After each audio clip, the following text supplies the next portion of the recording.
Bismillahirrahmanirrahim. Assalamualaikum warahmatullahi wabarakatuh. Alhamdulillahillazi arsala rasulahu bil huda wa dinil haq liyuzhirahu 'alad dini kulli wa kafa billahi syahida. Amma ba'du. Baik, perkenalkan, nama saya Muhammad Farhan Ujum. Saya dari kelas 3 KPI 3B yang akan mengerjakan tugas mata kuliah Kaidah Tafsir untuk membuat video yang berjudul am dan khos. Baik, yang pertama yaitu pengertian am. Menurut bahasa artinya umum. Menurut istilah artinya lafaz yang mencakup segala sesuatu yang pantas baginya dan tidak ada pembatasan. Selanjutnya pembagian am. Pembagian am ada 3. Yang pertama yaitu umum yang tetap dalam keumumannya. Yang kedua umum yang dimaksud khusus. Yang ketiga umum yang dikhususkan. Jadi yang pertama adalah umum yang tetap dalam keumumannya. Contohnya adalah wallahu bikulli syai'in alim, yang artinya Allah Maha mengetahui segala sesuatu. Quran surat An-Nisa ayat 176. Lalu hurimat alaikum ummahatukum, yang artinya diharamkan atas kamu menikahi ibu-ibumu. Quran surat An-Nisa ayat 23. Yang kedua adalah umum yang dimaksud khusus. Contohnya adalah allazina qala lahumun nasu innan nasa qad jama'u, yang artinya orang-orang yang menaati Allah dan Rasul, yang ketika ada orang-orang mengatakan kepadanya, orang-orang Quraisy telah mengumpulkan pasukan. Quran surat Ali Imran ayat 173. Lalu summa ufizu min haitsu afadzun nas wastaghfirullah innallaha ghafurur rahim, yang artinya kemudian bertolaklah kamu dari tempat bertolaknya orang-orang banyak Arafah dan mohonlah ampun kepada Allah Subhanahu wa taala, sesungguhnya Allah Maha Pengampun lagi Maha Penyayang. Quran surat Al-Baqarah ayat 199. Lalu yang ketiga adalah umum yang dikhususkan. Contohnya walillahi 'alan nasi hijjul baiti man istata'a ilaihi sabila, yang artinya mengerjakan haji adalah kewajiban manusia terhadap Allah, yaitu bagi orang yang mampu melakukan perjalanan ke Baitullah. Jadi itu adalah ketiga pembagian dari am. Selanjutnya adalah perbedaan antara umum yang dimaksud khusus dan umum yang dikhususkan. Yang pertama, umum yang dimaksud khusus. Yang pertama, tidak dimaksudkan untuk semua individu baik berupa hukum, lafaz, dan makna.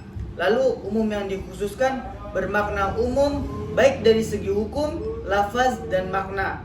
Lalu perbedaan yang kedua, umum yang dimaksud khusus yaitu mengandung majas. Lalu umum yang dikhususkan berupa hakikat. Perbedaan yang ketiga, umum yang dimaksud khusus yaitu bersifat akliyah dan tidak terpisah. Lalu umum yang dikhususkan bersifat lafziyah dan kadang terpisah. Lalu itu pengertian dari am. Selanjutnya pengertian dari khos. Khos cara bahasa berlawanan dengan am. Taksis yang artinya khusus. Secara istilah, khos artinya mengeluarkan atau mempersempit cangkupan umum yang luas. Kedua, pengertian mukhassas, lafaz yang mempersempit atau menjadi pengecualian dan pengkhususan dari lafaz yang umum. Terkadang bersifat mutasil atau munfasil. Yang pertama adalah lafaz mutasil, lafaz am dan taksis bersambung. Contoh dari pertama adalah istisna, pengecualian. Contoh dari Quran surat An-Nur ayat 4-5. Wallazina yarmunal muhsonati summa lam ya'tu bi arba'ati syuhada'a fajliduhum samanina jaldah wala taqbalu lahum syahadatan abada wa ulaika humul fasiqun illal ladzina tabu min ba'di zalika waslahu fa innallaha ghafurur rahim. Artinya, dan orang-orang yang menuduh wanita-wanita yang baik berbuat zina dan mereka tidak mendatangkan 4 orang saksi, maka deralah mereka yang menuduh itu 80 kali dera orang yang fasik, kecuali orang-orang yang bertaubat sesudah itu dan memperbaiki dirinya. maka sesungguhnya Allah Maha Pengampun lagi Maha Penyayang. Contoh yang kedua menjadi sifat. Dari Quran Surat An-Nisa ayat 23. Warabaibukumul lati fi hujurikum. Artinya, anak-anak perempuan dari istrimu, anak tiri yang dalam pemeliharaanmu. Yang ketiga, menjadi syarat. Contohnya dari Quran Surat Al-Baqarah ayat 180. Kutiba alaikum idza hadara ahadukumul maut in taraka khairul wasiyah lil walidaini wal aqrabina bil ma'ruf haqqan 'alal muttaqin. Artinya, diwajibkan atas kamu apabila maut hendak menjemput seorang di antara kamu. Jika dia meninggalkan harta, berwasiat untuk kedua orang tua dan karib kerabat dengan cara yang baik, sebagai kewajiban bagi orang-orang yang bertakwa. Lalu yang keempat adalah sebagai badal min kul, pengganti sebagian dari keseluruhan. Contoh, Quran Surat Ali Imran ayat 97. Fihi ayatum bayyinat maqamun Ibrahim wa man dakhalahu kana amina walillahi 'alan nas hijjul baiti man istata'a ilaihi sabila. Artinya, di sana terdapat tanda-tanda yang jelas, di antaranya maqam Ibrahim. Barang siapa memasukinya, amanlah dia. Dan di antara kewajiban manusia terhadap Allah adalah melaksanakan ibadah haji ke Baitullah, yaitu bagi orang-orang yang mampu mengadakan perjalanan ke sana. Yang kelima, sebagai goyah, batas sesuatu. Contohnya dari Quran Surat Al-Baqarah ayat 196 dan Quran Surat Al-Baqarah ayat 222. Wala tahliku ru'usakum hatta yablagul hazi mahillah. Artinya, dan jangan kamu mencukur kepalamu sebelum hadyu sampai di tempat penyembelihannya. Yang kedua, wayas'alunaka 'anil muhir qul huwa adza fa'tazilun nisa fil mahir wala taqrabuhunna hatta yatuhurna. Artinya, dan mereka menanyakan kepadamu Muhammad tentang haid, katakanlah itu adalah sesuatu yang kotor. Karena itu, jauhilah istri pada waktu haid dan jangan kamu dekati mereka sebelum mereka suci. Lafaz munfasil dan taksis berpisah.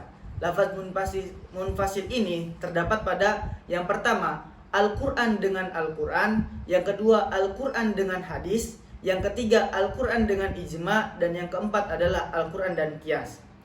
Baik yang pertama adalah Al-Quran dengan Al-Quran. Quran Surat Al-Baqarah ayat 228. Wal mutallaqatu yatarabbasna bi anfusihinna salasata quru'. Artinya, dan para istri yang diceraikan wajib menahan diri mereka menunggu 3 kali quru'. Ditaksis menjadi wa ulatul ahmali ajaluhunna ayyadna hamlahunna. Artinya, sedangkan perempuan-perempuan yang hamil, waktu idah mereka itu ialah sampai mereka melahirkan kandungannya. Yang kedua adalah Al-Quran dengan sunnah. Contohnya dari Quran Surat Al-Baqarah ayat 275. Wa ahalallahul bai'a wa harramar riba. Artinya, padahal Allah telah menghalalkan jual beli dan mengharamkan riba.